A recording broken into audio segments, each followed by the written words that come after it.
This is John Kohler with GrowingYourGreens.com. Today I have another exciting episode for you. We're here in Irvine, California on yet another field trip, and we're here at the Orange County Great Park here in Irvine, California. Now I did come to the Great Park probably about a year ago to make an episode on their demonstration gardens here, and today we're back to show you an update of what's growing on here.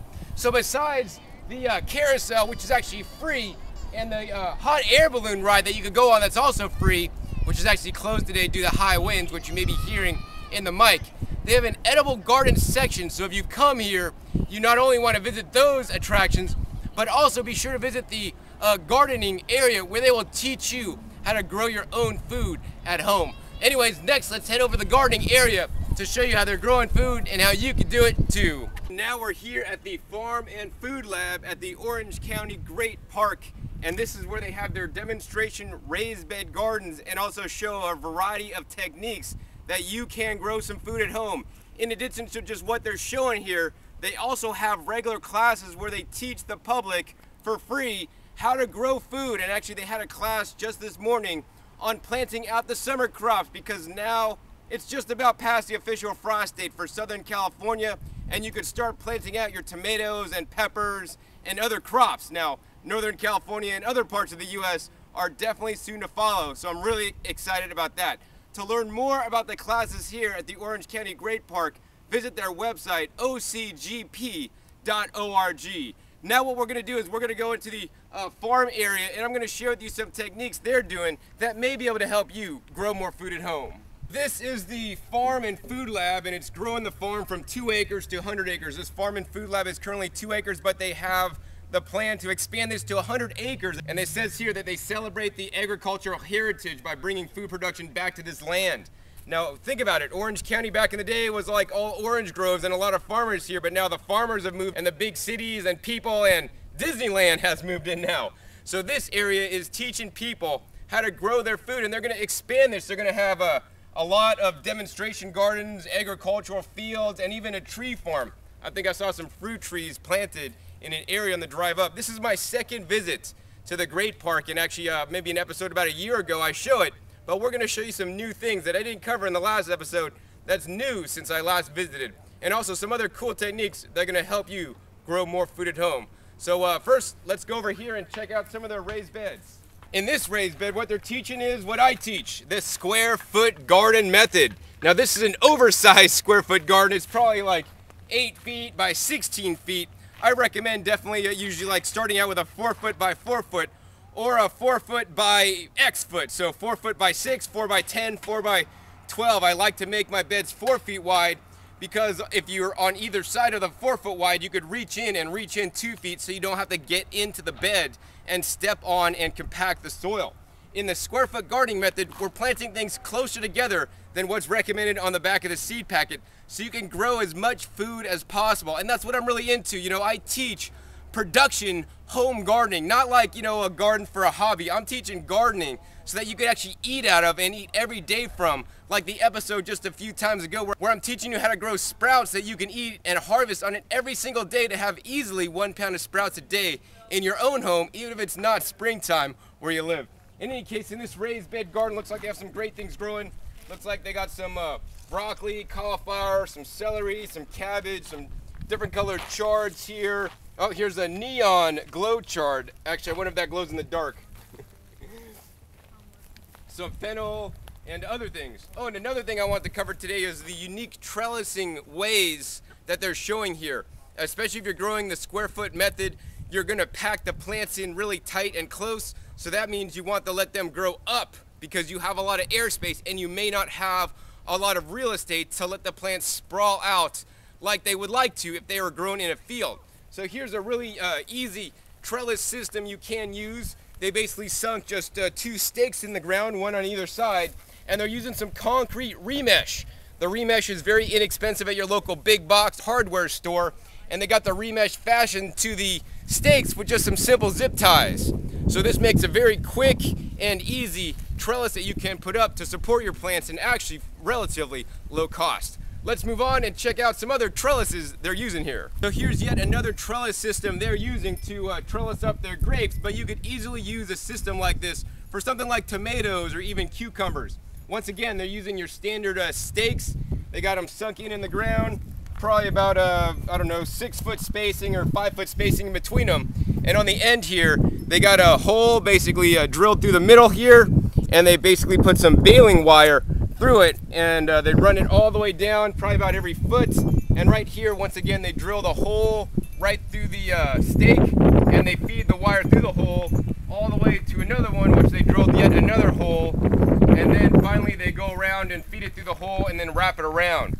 So in this way, you can make a very simple and affordable trellis to grow your produce items vertically with some stakes and only some baling wire. If you want to take it a notch up, you could go ahead and get something like this. This is like the galvanized piping. They would use this kind of pipe for, you know, plumbing and whatnot. The piping is definitely going to cost you a bit more money, but it's definitely a lot more durable. As you can see here, they're just using some eye hooks with some holes in there to hold the wire. The top has just some connectors with a real pipe to hold this a lot more stable. So on this one, they have an apple tree growing espalier style. So the apples may get a bit heavier than the grapes, so this is a more heavy-duty construction. So what you choose to do at your house is completely up to you. If you have a lot of money, if you want it looking nicer, more maintenance-free, then use the metal. If you don't have quite as much money and want it more temporary, say you're renting a place, hey, just do the stakes and the baling wire. That'll definitely last a long time too. In this raised bed, they're currently planting out for the summertime because now it's past the frost date, so they're planting things like peppers, eggplants, and tomatoes. But what we're gonna look at is over in this bed. This is the ethnic garden. So the 2 points I wanna let you guys know about is, number one, you wanna grow ethnic foods or different varieties than what you're used to. If you want to get iceberg lettuce, you could go to the grocery store and buy iceberg lettuce. But what about deer tongue lettuce or red speckled lettuce or, all the different kinds of lettuces? There's over 100 varieties or probably even more varieties of lettuce that you can grow. And every plant is like that. There's many different varieties of peppers, tomatoes, and other things, and even ethnic varieties of crops. So in this area, they have some of those. Actually, here's one called Sierra red lettuce. Here's some cauliflower. Here's one of my favorite, the prickly pear cactus. These have some nice spikes. You could use these spikes as toothpicks, but I like this plant for the cactus right there. The cactus fruits, they're rich in antioxidants and really good. Some people say they may be good for diabetes and things like that. Here's some lemongrass, Swiss chard. Oh, here's ginger. That's amazing. This ginger has probably been in the ground over the winter here in Southern California. Dwarf Greek oregano, even a pomegranate tree growing in a container inside this raised bed as well. The other thing I really wanted to touch on is this fencing around it. So, even if you have a raised bed, you have cats, or rabbits or other small little vermin that would get into your raised bed and eat your crops, all it takes is some chicken wire. This is about 2 feet tall, and some stakes. And once again, they got the handy dandy zip ties to tie it together and just to put a fence around it so that cats and other small animals won't get into your raised bed to eat the food you're growing.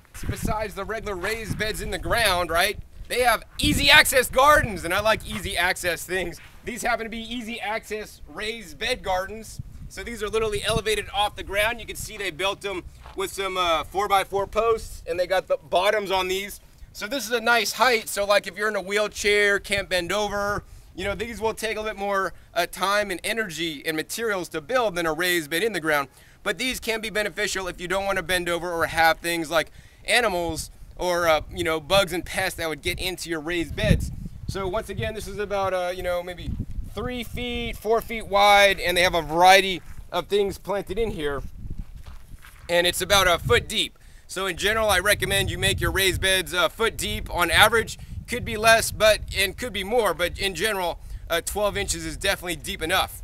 So I like that they're showing all these different ways of growing food. Next, let's show you one of the most unique ways they're growing food here at the Orange County Great Park. One of the coolest things they're doing here is they're using these guys to grow strawberries. These are literally planting towers. Now they're growing strawberries in here, but I see that these could also be used for other crops such as herbs or lettuce. I wouldn't grow anything like tomatoes in here, but maybe even some small peppers would do well in a system like this.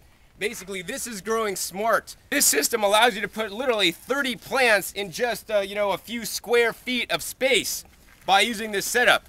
I've shown other systems like this made out of styrofoam when I was in Florida, but I like this one because it's made out of plastic. And they have some nice holes here that you could actually run your drip tubing into. And you basically mount all this to a standard pipe that you could get at your local home improvement store. So it looks like they're growing 2 varieties of strawberries. They got the San Andreas variety and the Benicia variety of strawberries. And just check out all these plants, and some of these plants loaded up with strawberries. So if you want to have a strawberry garden, this is definitely an excellent way to do it. And here's what one of these containers look like. They're just like this. They're a pot that you could basically stagger and stack. So as you stack them up, you have more growing space. And I'd probably go maybe even 6 or 7 tall to have 36 or 42 growing sites. To learn more about this product that I've seen for the first time, you could visit their website, agrotower.com. They're in Paso Robles, California, 888-662-5348. So yes, like these a lot, and maybe they'll even sponsor me and send me a couple kits. So here's another garden I want to show you guys. It's called the hay bale garden. It's very simple to make a hay bale garden. All you simply do is you take some hay, you basically make it into a square, you fill up the center with some hay or some compost, then you water it. Water it good for about 10 days, it'll start breaking down and decaying. Then what I would do is I'd throw some additional compost on top and then plant in that compost. And as you can see in this garden here, they have a variety of crops from broccoli, chard, marigolds, oregano, spinach, onions, and it looks really great. And they have just a soaker hose in there, all just soaking the area to water all the plants. And in addition, for the animal protection, they put up some stakes, once again with some chicken wire, some zip ties, and over the top they put some standard bird netting to keep all the animals out so that their crops will remain safe. They have some nasturtiums in little containers here, and then they have a little trellis that it grows up and then onto this big, larger frame with built by 2x4s and 4x4 posts and some remesh. Once again, remesh is very cheap and an easy way to give you the rustic look if you want to grow vertically in your garden. Now, I would highly encourage you to grow something like the nasturtiums. Not only will it attract the beneficial insects like the bees, but these are also edible. You could pick the flowers, they're great to dress up on salads, they have a nice spicy flavor. And what many people don't know is that you could also harvest the leaves. If you're gonna harvest the leaves, I would encourage you to harvest the young baby leaves, and they're actually a lot more spicier than the flowers themselves. Wow, and it's actually an incredible scent down here. And there's many varieties of nasturtiums to meet all your color specifications. So I've saved the best for last, and that's their container garden area. This area lets you know that you can grow even in small spaces. Say you have a patio, you rent an apartment, you don't have a lot of space, you can still grow food in small spaces, and I'm gonna show you next how you could do that. Here's just a standard wine barrel or half whiskey barrel, and this is a Valencia orange tree planted in the half barrel here. And you could see, I mean, this is Orange County after all, this thing is loaded up with a whole bunch of oranges.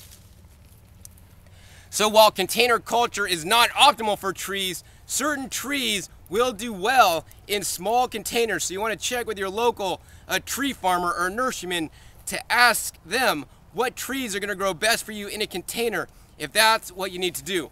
Anyways, let's move on and check out some other containers they're growing in over here. Even something as simple as a little bucket, that you're maybe gonna wash your car with, whether it's metal or plastic, you can grow some food. I mean, this is like almost like 1 square foot of space. And in here we have some lemon balm. The lemon balm is growing really well, and if you are growing in small containers like this, I would generally recommend growing something like herbs. Herbs are pretty much gonna do well wherever you put them. And also, don't forget, you need to pop some holes in the bottom for drainage. And I wouldn't necessarily put any rocks at the bottom, but I may put some kind of fabric so that the holes don't get clogged up. In addition, here's just another galvanized pail or bucket here. A lot larger, maybe a smaller like watering trough or something for animals. But they got literally a mini garden in here. They got sorrel in here. Now, once again, this sorrel is delicious, has a nice lemony flavor. Besides the sorrel, they got some lemon thyme, some sage, and some onion chives. And this is only a small container. So remember, you could grow a lot in even a small container. Over in this side, they're showing how you could just grow a few strawberry plants in a similar sized container. In addition, they're showing some animal protection. So this thing they made very simply out of some welded wire, and they strapped on some like bird netting on top with some tie wraps, formed this to the shape of the container, and they could easily put this over their container so that the animals can't get in, or the birds can't get in to eat the crop. So if you have cats or other animals, you could always make something really easy like this to keep the animals out so that you'll get to enjoy the fruits of your labor. Normally I talk about a raised bed garden as a 4 foot by 4 foot garden, but maybe you don't have 4 feet by 4 feet, which I would recommend. Say you only got 3 feet by 3 feet. Well, hey, that's all right. You could build a 3 by 3 garden, and that's what they're showing right here. This is a 3 foot by 3 foot garden, and these are just using like fence boards, you know, to build a fence out of. And they got some 2 by 2 as the corner bracket. So very easy and simple construction, very easy to do. And they have this sectioned off in the square foot gardening style. So they got these little pieces of wood here to denote each square. They got 9 squares in this garden, and in each square they planted something different. Here they have tarragon that looks like it didn't do too good, lemon thyme, garlic chives, oregano, sweet marjoram, sage, and Hopley's purple oregano. Actually, I grew that one. It took over. Here's one, rosemary. So say you don't want to plant in the raised bed, you could actually just put a pot in your raised bed and use the same drip irrigation that feeds the rest of your crops. In addition, they have a nice large pot in the middle to make this look real pretty, and they're growing some yellow calendulas in here for looks, and also to give this garden some depth. They've also added some accents on the side, like some little fence posts, just for decoration. What we're looking at now is a blueberry orchard. Yes, and the blueberry orchard is all in pots. These pots are 18 inches by 18 inches by 18 inches deep, and that's the minimum width and dimensions I would recommend if you want to grow blueberries in a container. Now, the reason why they're growing blueberries in a container is because here in the Orange County and here in this spot, they have alkaline soils, and the blueberries like acidic soil. So if you have to grow something that needs a different soil type than what you are, you could basically put that soil type in a container so you could keep it acid so the blueberries will thrive. These blueberries look really nice. They're pushing out lots of flowers and probably gonna have lots of fruit on them. But the big problem with blueberries is the birds. So I'm sure later this year, they're gonna come up with some cool bird netting setup to keep the birds out so that they'll be able to enjoy their blueberries this year. So here are the last 2 raised beds I want to show you guys in this area. This can be considered a raised bed garden, but also a container garden. You could easily build something like this and put a bottom on it to grow it in your patio if you can't grow it in the ground, or even just put it over concrete if you have enough soil depth. This is basically a 2 by 6 garden made out of some 2 by 6s stacked up one on top of the other, so we got a depth of 12 inches and with some 2 by 2 posts on the edge. And literally this is a 2 foot by 4 foot bed. In addition, over on this raised bed, once again, this is a 2 foot by 4 foot raised bed. This is showing an easy way to keep the animals out, from whether it's cats or, you know, skunks or rabbits. You know, you could easily build a framing out of a 2 by 2 with some standard bird netting and staple it all together. And when you want to work on your raised bed, you could literally just move this off. And you know, you could build one 2 by 2, or even you could build one 4 by 4 if you're having problems with animals getting into your raised bed. And when you're done working on your bed, guess what? Just put it back down to cover your raised bed to keep it all safe so that you'll be enjoying your food and not your local wildlife. There are many things you can grow food in, one of which is just an old wheelbarrow. So this wheelbarrow has a flat tire. So maybe they got another wheelbarrow, maybe this is gonna be thrown out as garbage, but guess what? The wheelbarrow, once you pop a few holes in the bottom, is a great space to grow plants in. And in this one, they're growing actually a whole heap of onions. The onions are doing really well in this wheelbarrow, and I want to encourage you to always literally think outside the box, outside the raised bed box, and use things around your house that will hold soil that you could grow food in, whether it's an old laundry tub, whether it's an old dish tub, whether it's an old igloo, or, you know, old storage things that you'd store your clothes in underneath your bed. Basically, as long as it'll hold soil, you put some holes in it, it'll grow some food as well for you. The last thing I'm going to show you guys today at the Great Park is what they're growing against their hurricane fencing that leads to the outside, to the parking lot actually. And then what they're growing along their hurricane fencing are some, this is apricot trees. They're growing these espalier style, so that's in a single plane. So instead of the trees branching out this direction, they're having them all go one direction. And I always want to encourage you to use all the available space in your garden, whether it's your fence space or whether it's your space inside your garden. You can always grow something. And fruit trees are excellent to grow. They're relatively much lower maintenance than planting a vegetable garden, and you could also train them how you want them, but it does take some work to train them properly to make them grow up this fence. Now, if you do have fencing, I would encourage you to put up some kind of fencing that have holes in it, because that lets the light through. Solid wood fencing doesn't let the light through, and things might not grow quite as well. In any case, I hope you've enjoyed this episode here at the Orange County Great Park, and you've learned a few things that'll help you grow more food at home.